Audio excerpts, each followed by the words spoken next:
আমরা সেই কবরের কথা তো স্মরণ করি না, চিন্তাও করি না। হযরত ওসমান রাদিয়াল্লাহু তাআলা আনহু তিনি কিন্তু খুব কবরের কথা শুনে কাঁদতেন। কি করতেন ভাই? আরো জোরে বলেন। হযরত ওসমান রাদিয়াল্লাহু তাআলা আনহু নবীজির কে হন? আরো জোরে বলেন। নবীজির জামাই, জিন নুরাইন বলা হয়। দুই নূরের অধিকারী। কয় নূরের? আরো জোরে বলেন। দুইটা নূর মানে নবীজির দুইটা কন্যার সাথে বিবাহের সুযোগ পেয়েছিল। সুবহানাল্লাহ বলেন। সেই উসমান রাদিয়াল্লাহু তাআলা আনহুকে আল্লাহ জান্নাতের সার্টিফিকেট দুনিয়ায় দিয়েছেন। কোথায় দিয়েছেন? সে হযরত উসমান রাদিয়াল্লাহু তাআলা আনহুকে প্রশ্ন করা হলো, হযরত উসমান কবরের পাশে যখন যেতেন হাউমাউ করে কাঁদতেন। কানটা খুলে শোনেন, দুনিয়ার বিশাল নবীজি যখন জান্নাতের বয়ান করতেন, জাহান্নামের বয়ান করতেন, এত কাঁদতেন না। কিন্তু যখন কবরের বয়ান করতেন হযরত ওসমান রাদিয়াল্লাহু তাআলা কাঁদতে কাঁদতে দাড়ি মোবারক ভিজিয়ে ফেলতেন।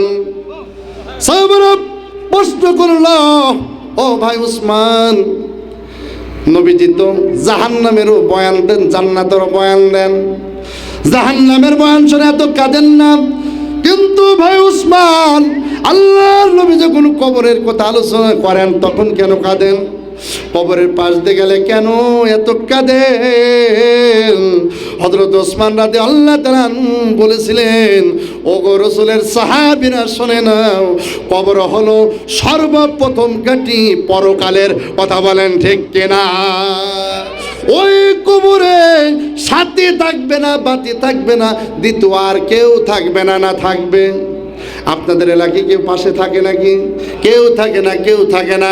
আল্লাহর নবীর জামাই হযরত ওসমান রাদিয়াল্লাহু তাআলা আনহু বলেন, ওই কবরের মধ্যে আমি ওসমান ছাড়া আর কেউ থাকবে না, কেউ থাকবে না। ওই কবরটা হলো সর্বপ্রথম ঘাঁটি। ওই কবরের মধ্যে একা একা কেমনে আল্লাহর প্রশ্নের জবাব দেব? ওই কবরের ঘাঁটিতে যদি ফেল করি বাকি জায়গায় ফেল করব। এই জন্য আমার ভয় হয় কবরে পাশ করবে কি করব না। জাহান্নামের জন্য কেন ভয় করি না? কারণ আমি উসমান একাই জাহান্নামে থাকবো না, কারণ আমি উসমানের সাথে আরো শত শত মানুষ জাহান্নামে থাকবে। কথা বলেন ঠিক কিনা? কিন্তু কবর এমন একটা জায়গা যেখানে আমি উসমানের সাথে দ্বিতীয় আর একজন কেউ থাকবে। আওয়াজ করে বলেন থাকবে। এই জন্য হযরত ওসমান রাদিয়াল্লাহু তাআলা আনহু যখন কবরের পাশ দিয়ে যেতেন হাউমাউ করে কেঁদে দিতেন। কিন্তু আমরা কবরের পাশ দিয়ে গেলে গান জোরে দিই। কথা বলেন। রাত্রি গেলে আরো জোরে ভলিউম বাড়িয়ে দিই। যদি জিজ্ঞাসা করা, ও যুবক কবরের পাশ দিয়ে যাচ্ছে তো জোরে গান দিচ্ছ কেন? বলে হুজুর ভয় পাই, সেই জন্য। কি পাই? ভয় পাই। কিসের ভয়?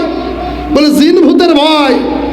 একা একা যাচ্ছি, জিন ভূতের ভয় লাগছে, এই জন্য একটু গানের আওয়াজটা জোরে দিচ্ছে যাতে মনে হয় সাথে কেউ আছে। চিন্তা করছেন? হযরত ওসমান রাদিয়াল্লাহু তাআলা কবরে আযাবের ভয়ে থরথর করে কাঁপতেন আর কাঁদতেন, আর আমরা উল্টা কাজ করছি। কথা বলেন। এই জন্য যুবকদেরকে বলবো, যুবক ওই কবরে যেতে হবে। সকল নবীগণ হলেন লজ্জাশীল। দেখেন আজকে আমাদের মধ্যে যুবক যুবতীদের মধ্যে লজ্জা নষ্ট হয়ে গেছে।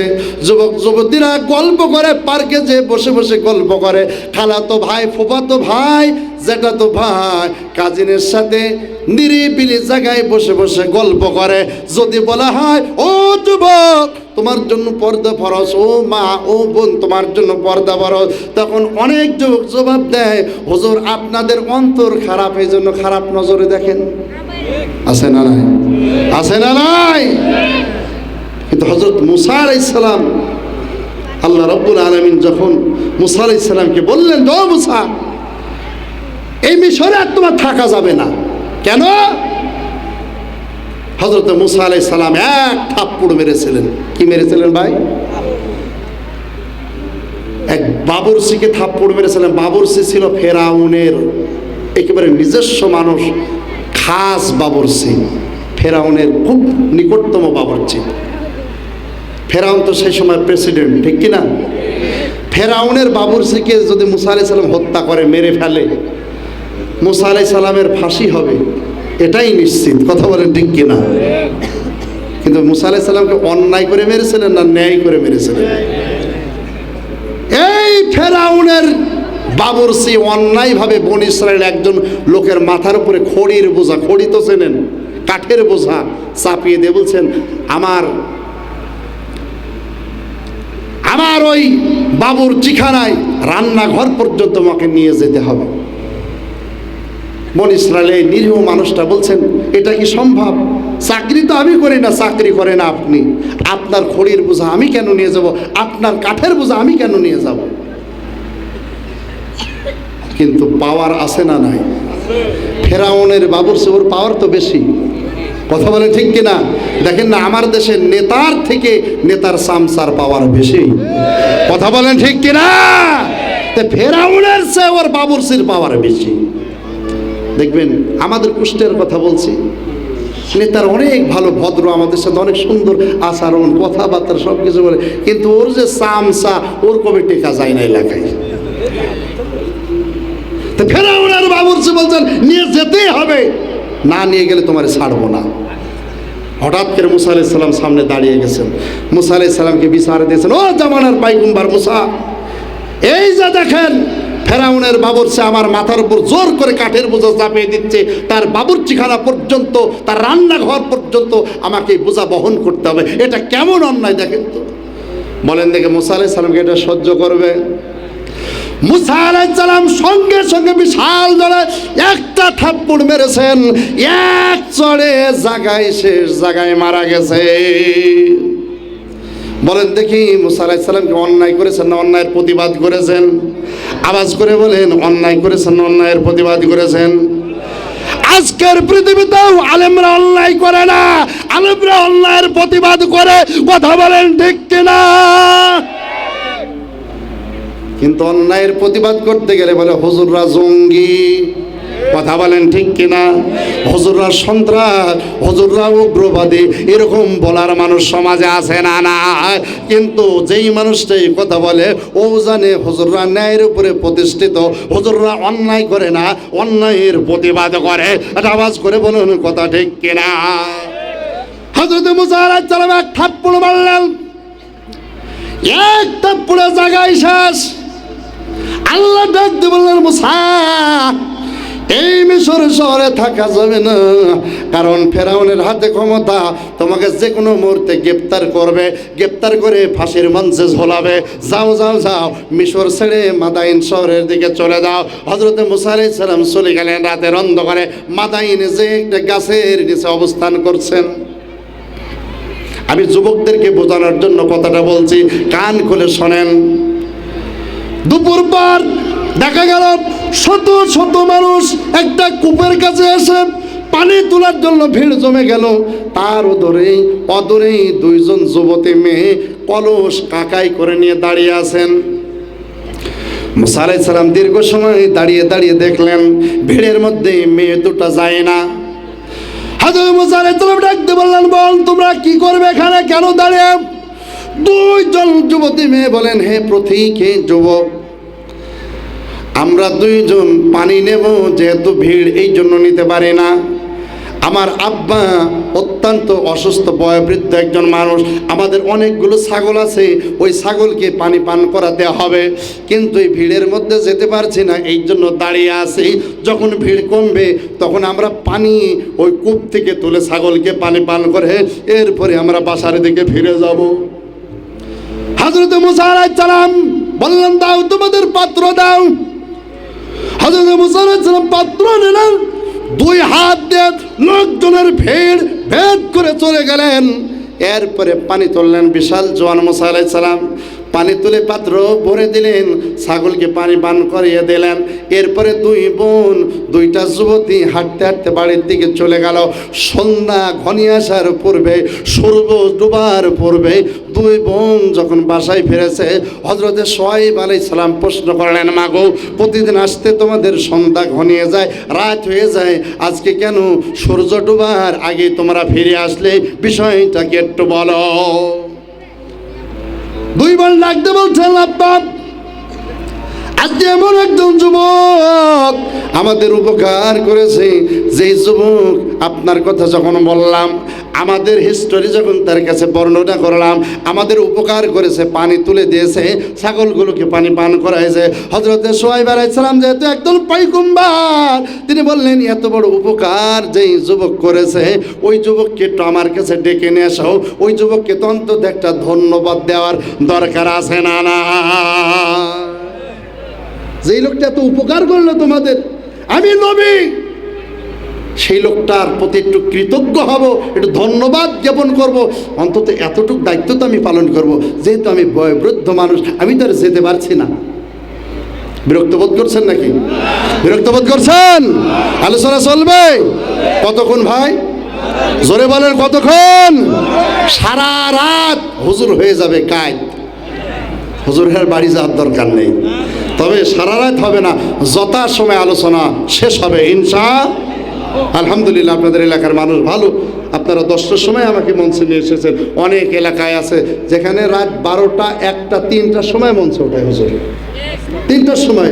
এ আপনাদের গাইবান্ধা সাঘাটা থানা আছে না, আমি কিছুদিন আগে একটা মাহফিল করেছি, 12টার সময় কমিটিকে ফোন দিচ্ছি যে ভাই আমার কি মঞ্চে উঠাবেন না? যে হুজুর ঘুমান, সময় মতন উঠাবো।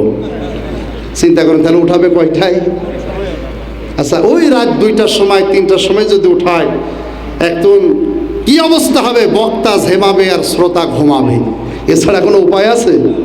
দেখ, হুজুরকে গভীর রাত্রে তুলে দিয়েছে আমার মতোই মনে করেন। তো হুজুর চিন্তা করলেন এত রাত্রে যখন উঠাই দিল, তো যাক, জনগণ আলোচনা শুনুক আর না শুনুক, আমাকে তো করতে হবে, তাই না? তো চিন্তা করলেন যে শ্রোতাদের সাড়া যদি না পাওয়া যায়, কথাও কিন্তু বলা যায় না ভাই। নাইলে যদি বিশ্বাস না হয়, একদিন এই মঞ্চে বসে দেখবেন। তো হুজুর চিন্তা করলেন যে চোখ দুটো বন্ধ করে আলোচনা করব, মানুষ শুনুক আর না শুনুক। হুজুর চোখ বন্ধ করে আলোচনা করছেন, কিছুক্ষণ পর কানে ভেসে এসেছে আসসালাতু খায়রুম মিনান নাওম। মানে কি? সকাল হয়ে গেছে, তাই না? ফজরের সময় হয়ে গেছে। হুজুর মোনাজাত করলেন, মোনাজাত শেষ করে দেখে শ্রোতার কেউ নেই, শ্রোতা আছে একজন। কয়জন ভাই? একজন। তো হুজুর চিন্তা করলেন যাক, একটা লোক তো আছে। ডাক দিয়ে বলছেন বাবা এদিকে আসো। যুবক মানুষ কাছে আসলেন। হুজুর বলছেন বাবা, সব মানুষ চলে গেছে, তুমি আছো, তুমি বড় আল্লাহওয়ালা। কি বলেন দেখি? আল্লাহওয়ালা। যুবক হাতা এইভাবে গুটিয়ে চোখ বড় বড় করে তাকে বলছেন হুজুর, আমি বড় আল্লাহওয়ালা না, আমি হলাম মাইকওয়ালা। আমার মাইক না থাকলে আগে চলে যেতাম, তাহলে মাইকের জন্য বসে আছে। এইরকম আলোচনা হবে না ইনশাআল্লাহ। খালি আমার মাইকালা ভাই থাকবেন, আমি থাকবেন, আপনারা চলে যাবেন, অতিথিরাও চলে যাবে, এরকম হবে না। যথা সময় 12টা পর্যন্ত চলবে ইনশাআল্লাহ। কি বলেন? ইনশাআল্লাহ, জোরে বলেন ইনশাআল্লাহ। 12টা পর্যন্ত সবচেয়ে উত্তম সময়, যেহেতু ফজরের নামাজ আছে, অনেকে যে নামাজ কাজা হয়ে যাবে, বরং মাহফিল শুনলেন ফজরের নামাজ কাজা হয়ে গেল, বড় গুনাহগার হয়ে গেলাম, তাই না? কিন্তু যত সময় যদি ফজরের নামাজটাও হয়, আবার মাহফিলটাও যদি হয়, তাহলে দুই দিকেই লাভ। কথা বলেন ঠিক কিনা? হযরত মুসা আলাইহিস সালাম ওই গাছের নিচে বসা, শুআয়ব আলাইহিস সালাম ডাক দিয়ে বললেন মা গো, তোমাদের মধ্যে একজন যাও, ওই যুবককে ডেকে আনো। এক মেয়ে চলে আসলেন, এসে দেখেন মুসা আলাইহিস সালাম গাছের নিচে বসা। ডাক দিয়ে বললেন হ্যাঁ যুবক, আমার আব্বা আপনার সাথে একটু দেখা করতে চায়। আমার আব্বা যেহেতু বয়োবৃদ্ধ একজন মানুষ, চলতে পারে না, আপনার নিকটে আসতেও পারবে না। আমার আব্বা আপনারে সালাম জানিয়েছে, একটু আমার সাথে চলুন। হযরত মুসা আলাইহিস সালাম বললেন ঠিক আছে, কারণ মুসা আলাইহিস সালামের তো কোনো আশ্রয় নাই, ও তো নতুন এসেছে, একটা আশ্রয়ের দরকার আছে না? না। মুসা আলাইহিস সালাম ডাক দিয়ে বললেন বোন চলো যাই।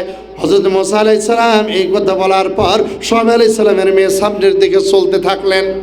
কয়েক কদম ফেলার পর মুসা আলাইহিস সালাম ডাক দিয়ে বললেন বোন হবে না। বলে কেন?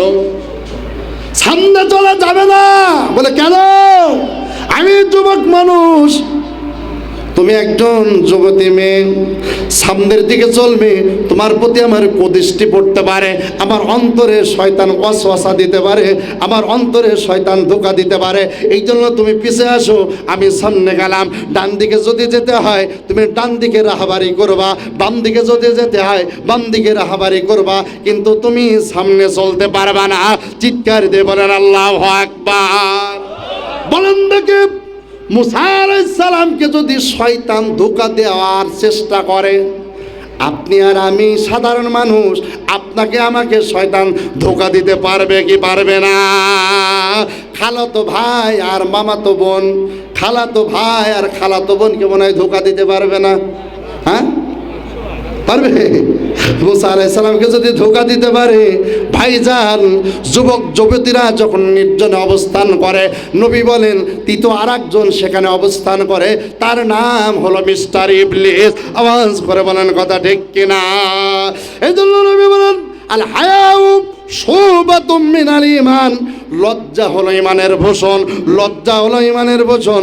যার মধ্যে লজ্জা নাই তার মধ্যে ঈমান নাই, যার মধ্যে লজ্জা নাই তার মধ্যে ঈমান নাই। হাঁটু বের করা যেমন কবিরা গুনাহ, হাঁটুর নিচে প্যান্ট পায়জামা পরাও ওই রকম কবিরা গুনাহ। কথা বলেন ঠিক কিনা? এই যে হাঁটু বের করা যেমন কবিরা গুনাহ, হাঁটু কি বলে টাকটুর নিচে প্যান্ট পায়জামা পরাও কিন্তু কবিরা গুনাহ। কত বড় ভয়ানক গুনাহ আপনাদেরকে একটা হাদিস শোনাবো।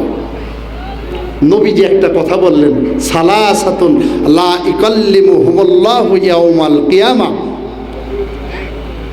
ওয়ালা ইয়ানজুরু ইলাইহিম ওয়ালা ইউযাক্কিহিম ওয়া লাহুম আযাবুন আলীম। খালি অর্থটা শোনেন। নবীজি বললেন